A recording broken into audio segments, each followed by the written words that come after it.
گھبراتا ہے۔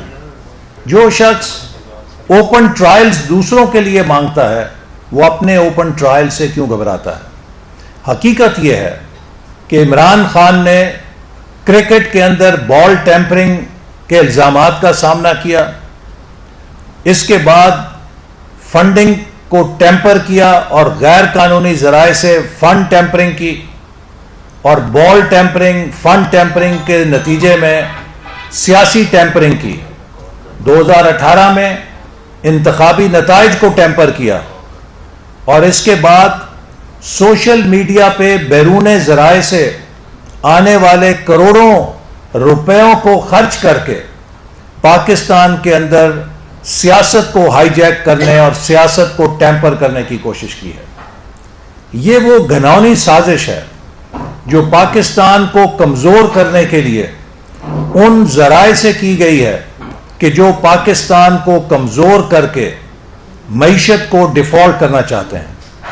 آج بھی عمران خان پاکستان کی معیشت کے بارے میں، اس کی جماعت پاکستان کی معیشت کے بارے میں منفی پروپیگنڈا کر کے مارکیٹس کو ڈی سٹیبلائز کرنے کی کوشش کر رہی ہے، جبکہ الحمدللہ ہم نے سخت فیصلوں کے نتیجے میں ہمیں معلوم تھا کہ ہم عمران خان کے بیجے ہوئے کانٹے چگنے جا رہے ہیں، ہم عمران خان کے گناہوں کا بوجھ اٹھانے جا رہے ہیں، اس لیے کہ یہ ملک ہمارا ہے۔ ہم پاکستان کو سری لنکا کے حالات پہ نہیں چلا سکتے تھے، ہم اس راستے پہ ملک کو نہیں دھکیل سکتے تھے جو پاکستان کو سری لنکا بنا دیتا۔ ہم نے اپنے سیاسی کیپٹل کو، اپنی سیاسی ساکھ کو داؤ پہ رکھ کے پاکستان کی ریاست اور پاکستان کی معیشت کو بچانے کا فیصلہ کیا، اور الحمدللہ ہم اس میں کامیاب ہوئے۔ عمران خان اور اس کے حمایتی جو مختلف اداروں میں بیٹھے ہیں وہ مسلسل پاکستان کو ایک سیاسی بے یقینی میں مبتلا رکھنا چاہتے ہیں۔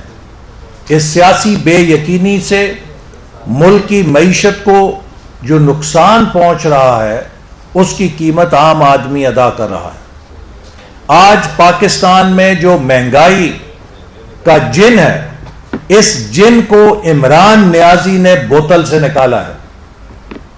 آج اس ڈالر اور روپے کی جو عدم توازن ہے، اس کی بنیاد عمران نیازی کی سیاست نے رکھی ہے اور ان پالیسیوں نے رکھی ہے جو وہ ورثے میں چھوڑ گئے ہیں۔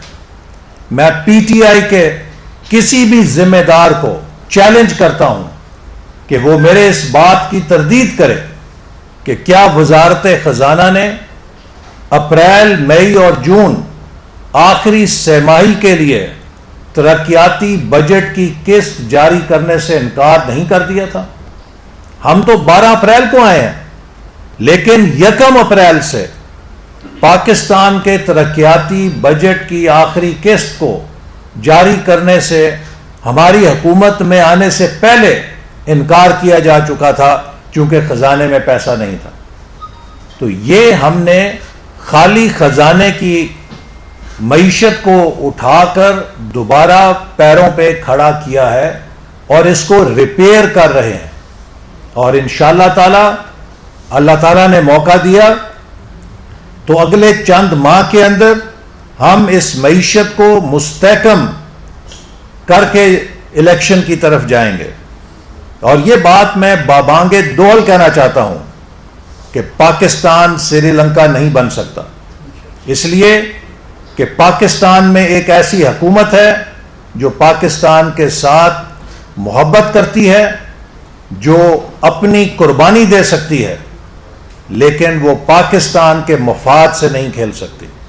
اور ہم نے ثابت کیا ہے کہ ہم نے وہ مشکل فیصلے بھی کیے ہیں جو شاید کوئی سیاسی حکومت کرنے سے 100 دفعہ ہچکچاتی، لیکن ہمیں ملک کا مفاد عزیز ہے، اور جب ملک کی معیشت مستحکم ہوگی تو اس کا فائدہ بھی عوام کو پہنچے گا۔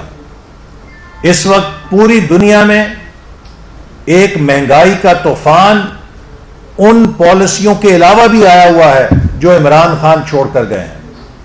یوکرین کی جنگ کی وجہ سے دنیا میں تیل اور کموڈٹیز کی سپلائی متاثر ہو چکی ہے۔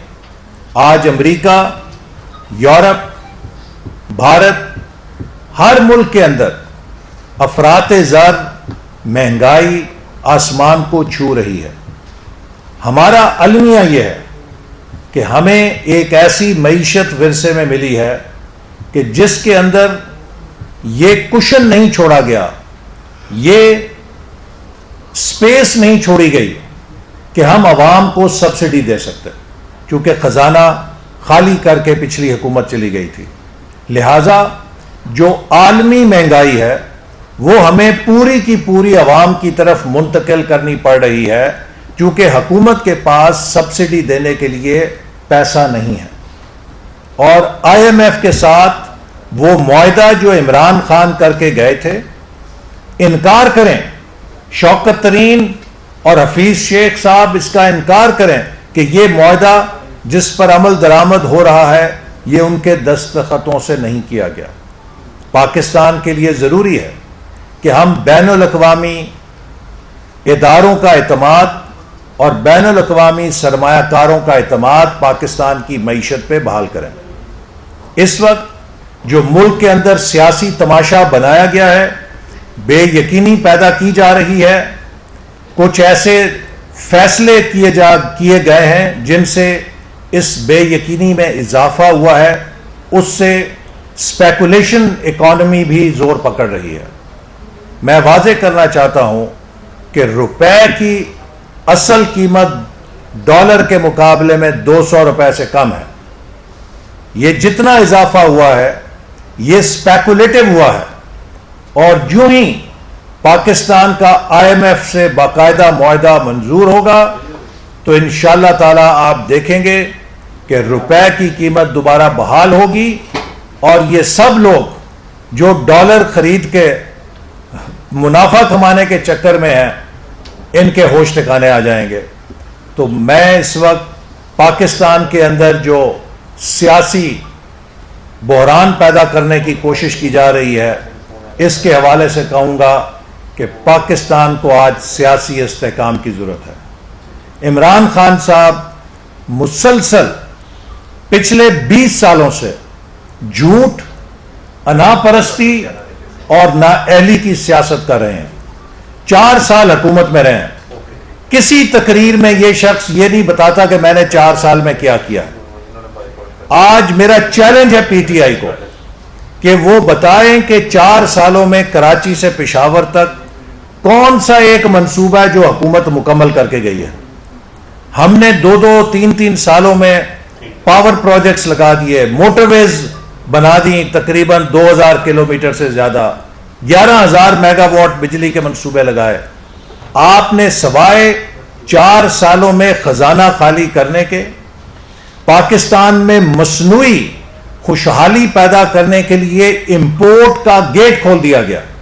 آج پاکستان اس لیے معاشی بحران کا سامنا کر رہا ہے کہ عمران خان نے اپنے دوستوں کو نوازنے کے لیے 10-10 ہزار گاڑیاں امپورٹ کرنے کے پرمٹ بانٹے۔ عمران خان نے مصنوعی خوشحالی پیدا کرنے کے لیے امپورٹڈ گڈز کو ملک کے اندر منگا کے کنزمپشن کے ذریعے گروتھ کو بڑھانے کی کوشش کی، جبکہ ہمارے زمانے میں کنزمپشن کے اوپر زور نہیں تھا، پروجیکٹ یا پبلک انویسٹمنٹ کے اوپر زور تھا۔ ہمارے زمانے میں منصوبے لگ رہے تھے جو پاکستان کی پیداواری صلاحیت کو بڑھاتے تھے۔ عمران خان نے جو کنزمپشن بیسڈ گروتھ جنریٹ کی ہے وہ سوائے اس کے کہ ڈالر کھانے کا، ڈالر کو آگ لگانے کا ایک منصوبہ تھا، ایک مصنوعی ملک کے اندر ببل اکانومی پیدا کرنے کا منصوبہ تھا، اس کے علاوہ کچھ نہیں تھا۔ اور جب آپ ایک ببل اکانومی بناتے ہیں تو وہ برسٹ کر جاتی ہے، ایک سوئی کے ساتھ برسٹ کر جاتی ہے۔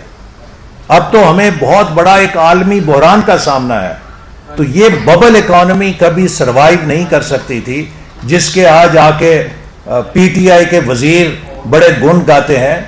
یہ بتائیں کہ کون سی پاکستان کی پیداواری صلاحیت 4 سالوں میں بڑھی ہے؟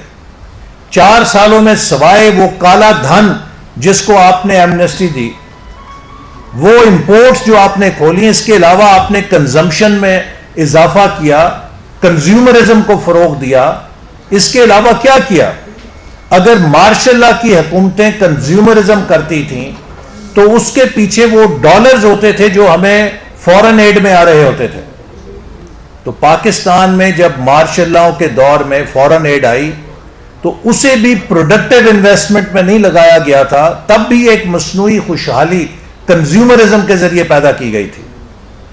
پاکستان کی تاریخ میں ہماری پہلی حکومت ہے جس نے پاکستان کا انفراسٹرکچر بنانے کی طرف توجہ دی تھی تاکہ ملک کی پیداواری صلاحیت مضبوط ہو، لیکن اس ساری بنیاد کو تہس نہس کر دیا عمران خان کی نااہلی نے، نالائکی نے اور اس کی منفی سیاست نے.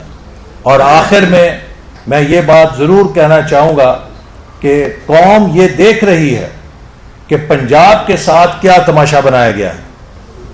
حمزہ شہباز شریف نے حلف اٹھانے کے لیے کیا پاپڑ بیلے تھے، اور چودھری پرویز الہی صاحب کیسے راتوں رات حلف اٹھا لیتے ہیں. فرق تو صاف ظاہر ہے. آخر میں ایک اور چیز جو میں کہنا چاہتا ہوں کہ پی ٹی آئی کی جھوٹ فیکٹری کا آپ اس سے اندازہ لگا لیں کہ سوشل میڈیا پہ میرے خلاف ایک خبر کہانی بنا کے نشر کی جا رہی ہے کہ دسمبر 1996 میں بل گیٹس نے کوئی مائکروسافٹ یونیورسٹی کی تجویز پیش کی پاکستان کو، اور میں اس وقت وزیر تھا اور نواز شریف صاحب وزیر اعظم تھے، اور میں نے اس تجویز کو منظور نہیں ہونے دیا تھا. ان عقل کے اندھوں نالائکوں کو یہ نہیں پتا کہ دسمبر 1996 میں مسلم لیگ نون اپوزیشن کے اندر تھی. خدا کے لیے جو آپ کی جھوٹ فیکٹری کے ایڈیٹرز ہیں ان کو تھوڑا تاریخ کا سبق دے لیں کہ وہ اپنی تاریخیں ٹھیک ڈال لیا کریں جھوٹی کہانیوں کے اندر. تو دسمبر 1996 میں نواز شریف صاحب لیڈر آف اپوزیشن تھے اور میں اپوزیشن کا ایم این اے تھا، تو کس طریقے سے میں اس تجویز کو حکومت کی سطح پہ نامنظور کر سکتا تھا؟ یہ حال ہے ان کی جھوٹ کی فیکٹری کا. اسی طرح وہ جو ان کا نمبر 1 وزیر ہے 4 سال مجھ پہ جھوٹا الزام لگاتا رہا کہ جی اس نے 70 ارب روپیہ کمیشن لیا ملتان سکر موٹر وے پہ. وہ 4 سال تھے نالائکو، کوئی تفتیش کرتے، کوئی جی آئی ٹی بناتے، سوائے اس کے کہ ٹی وی پہ آ کے چور ڈاکو. اور انشاءاللہ تعالی میرا ایمان ہے کہ عمران خان نے جو جھوٹ بولا ہے، جو کردار کشیاں کی ہیں، یہ ایک دن اللہ کی رسی میں ایسا گرفت میں آئے گا کہ تاریخ میں جس طرح ہٹلر ایک عبرت بن گیا تھا. ایک وقت تھا کہ ہٹلر جرمنی کا مقبول ترین لیڈر بن گیا تھا، لیکن چونکہ اس کی سیاست کی بنیاد جھوٹ کے اوپر تھی، اس کی سیاست کی بنیاد نفرت کے اوپر تھی، اس کی سیاست کی بنیاد انا پرستی کے اوپر تھی، وہی ہٹلر اس نے جرمنی کو بھی تباہ کیا اور خود بھی آخر میں نیست و نابود ہو گیا. عمران خان ہٹلر کی پلے بک کے اوپر عمل کر رہا ہے. یہ عوام کو ورگلانے کے لیے مخالفین پر نفرت کا حملہ کر کے، نوجوانوں کو گمراہ کر کے، وطنیت پرست ہونے کا ایک جھانسا دے کر اپنی سوشل میڈیا کے ذریعے، پروپیگنڈے کے ذریعے، جیسے ہٹلر کا گوبلز تھا، اسی طرح یہ بھی سوشل میڈیا کے ذریعے سمجھتا ہے کہ لوگوں کو اپنے پیچھے لگا کے یہ کامیاب ہو سکتا ہے. میرا ایمان ہے کہ وہ سودا جو جھوٹ پہ مبنی ہو، جو انا پرستی پہ مبنی ہو، وہ کبھی دیر پا نہیں ہوتا.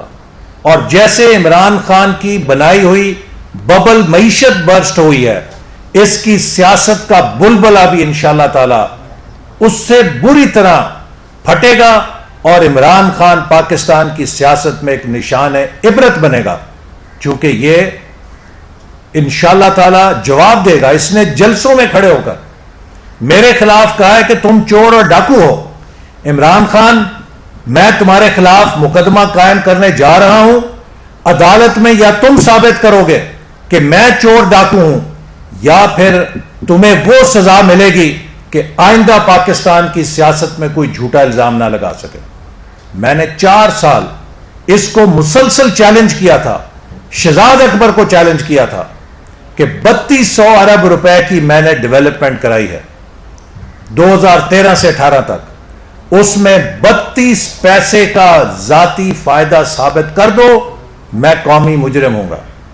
لیکن یہ اجازت ہم تمہیں نہیں دیں گے کہ جس کی دل چاہو تم حجامت کر دو، جس کو چاہو تم بدنام کرنا شروع کر دو۔ تم ہوتے کون ہو؟ اپنے گریبان کے اندر دیکھو، اس 50 ارب روپے کا جواب دو جو بھارت سے منی لانڈرنگ کی صورت میں، جو لندن سے منی لانڈرنگ کی صورت میں پاکستان کو واپس ملا، جو منی لانڈرنگ برطانیہ کی نیشنل کرائم ایجنسی نے پکڑی اور پاکستانی حکومت کو واپس کی۔ تم نے ہیرے جواہرات کے سیٹ لے کے اس کو ایک بندے کے طرف جس کو جرمانہ ہوا اسی کو وہ 50 ارب روپے واپس کر دیا، اور کابینہ کے سامنے ایک بند لفافے میں منظوری لے لی کہ میں جس کو چاہوں یہ پیسہ دے دوں۔ وہ پیسہ عمران نیازی تمہارا نہیں تھا، پاکستان کے غریب عوام کا تھا۔ جس بندے نے پاکستان کا اربوں روپیہ مس اپروپریٹ کیا ہے، کرپشن کی ہے، جس کی ناک کے نیچے پنجاب حکومت سے گرائیاں کی جاتی تھیں، وصولیاں کی جاتی تھیں، رشوتیں لی جاتی تھیں، آج یہ اسی خاتون کا وکیل صفائی بنا ہوا ہے کہ جس کی کرپشن کی داستانیں پورے پنجاب میں پھیلی ہوئی ہیں اور وہ بنی گالا تک اس کے ٹریل جاتی ہے۔ کس منہ سے تم کسی کو چور اور ڈاکو کہہ سکتے ہو؟ چونکہ پاکستانی سیاست کے سب سے بڑے چور اور ڈاکو تم ہو۔ اس کا ثبوت تو الیکشن کمیشن کے پاس ہے، اور میں حیران ہوں کہ کیا الیکشن کمیشن عمران خان کی دھمکیوں سے ڈرتا ہے؟ کیا چیف الیکشن کمشنر جو ہے وہ عمران خان کی دھمکیوں سے ڈر کے فیصلہ نہیں کر پا رہا؟ پھر تو جو بھی چور اور ڈاکو ہوگا وہ دھمکیاں دے گا، وہ طاقت استعمال کرے گا، اور وہ قومی اداروں پہ حملہ آور ہوگا اور فیصلے اپنی مرضی کے لے گا۔ تو میں امید کرتا ہوں کہ الیکشن کمیشن آزادانہ طور پہ فورن فنڈنگ کیس کا فی الفور فیصلہ کرے گا، چونکہ یہ پاکستان کی سیاسی تاریخ کا سب سے بڑا کرپشن کا کیس ہے، سب سے بڑا منی لانڈرنگ کا کیس ہے، اور یہ سب کھیل عمران خان کے دستخطوں سے کھیلا گیا ہے۔ یہ جو مسٹر کلین بنتا ہے یہ دراصل مسٹر کلین نہیں ہے، یہ مسٹر کرپشن ہے، یہ مسٹر منی لانڈرر ہے، یہ مسٹر جھوٹ ہے، یہ مسٹر انا پرستی ہے، جس نے ہٹلر کی طرح اپنی انا کو اور اپنی ذات کو اونچا کرنے کے لیے پورے ملک کو داؤ پہ لگا دیا تھا۔ عمران خان، ہم تمہیں ہٹلر نہیں بننے دیں گے۔ پاکستان کے عوام کے ساتھ مل کر ہٹلر کا مقابلہ کرنے کے لیے شاید اس وقت کوئی باقی نہیں بچا تھا۔ آج مسلم لیگ نون، اس کا ہر کارکن اور اتحادی جماعتیں جو حکومت میں شریک ہیں، اس کی قیادت اور اس کے تمام کارکن تمہارا چپے چپے پر مقابلہ کریں گے اور تمہارے اس جھوٹ کا پور کھولیں گے جو تم سوشل میڈیا کے ذریعے پھیلا کے عوام کو گمراہ کرنے کی کوشش کرتے ہو۔ ایسا اقبال صاحب یہ رہنمائی فرمائیں کہ آپ نے تحریک انصاف کے خلاف ایک لمبی ساری باتیں کی، ناقص کارکردگی کا ذکر کیا، لیکن اب تو سارے انتخابات وہ جیتتی جا رہی اور آپ ہارتے جا رہے ہیں، کیا بات؟ دیکھیے، جیسے آپ سب کو معلوم ہے کہ جو پچھلے انتخابات ہیں میرے نزدیک، اس میں 20 کی 20 سیٹوں میں مسلم لیگ نون کی ایک بھی سیٹ نہیں تھی۔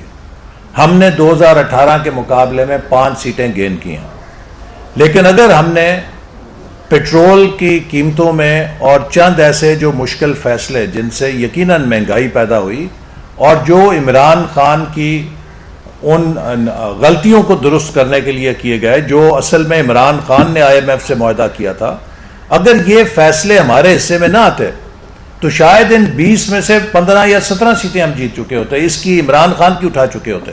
تو ہمیں ایک سیاسی قیمت ادا کرنی پڑی ہے ان فیصلوں کی جو ہم نے ملک کے مفاد میں کیے ہیں، اور اس لیے عمران خان کو کوئی کریڈٹ نہیں جاتا، چونکہ وہ ان 20 سیٹوں میں سے جو ہم نے 2018 میں ہاری تھیں ان میں سے کم از کم 5 سیٹیں ہم گین کرنے میں کامیاب ہوئے ہیں. لیکن ان 5 کی بجائے ہم 15 یا 17 سیٹیں لے سکتے تھے اگر یہ جو پچھلے 2-3 ماہ کے اندر ہم نے ملک کی معیشت کو بچانے کے لیے فیصلے کیے ہیں. اس کے اوپر یقیناً فطری طور پہ کچھ عوام میں ایک نیگیٹو ووٹ پیدا ہوتا ہے، ہمیں اس کا اندازہ تھا، اور اس لیے ہم بار بار کہتے ہیں کہ ہم نے اپنی سیاسی ساکھ کو داؤ پہ لگا کے پاکستان کو بچایا. اچھا احسن صاحب، 30 سال تک حکمرانی کرنے والی 2 بڑی جماعتیں کیسی معیشت چھوڑ کے گئی تھی کہ ایک شخص نے 3.5 سال میں اس کا بیڑا غرق کر دیا. اور دوسری بات آپ سیاسی استحکام کی کہہ رہے ہیں، ایک سیاسی لوٹے کو اپوزیشن لیڈر بنا کے اتحادی کون سا ملک میں سیاسی استحکام لانا چاہتے ہیں، اور کیا اس سے آئے گا؟ دیکھیے، پہلی بات یہ ہے کہ ہم نے جو معیشت چھوڑی تھی اس کے پاکستانی عوام گواہ ہیں. 5% کے اوپر مہنگائی تھی اور ملک ترقی کر رہا تھا.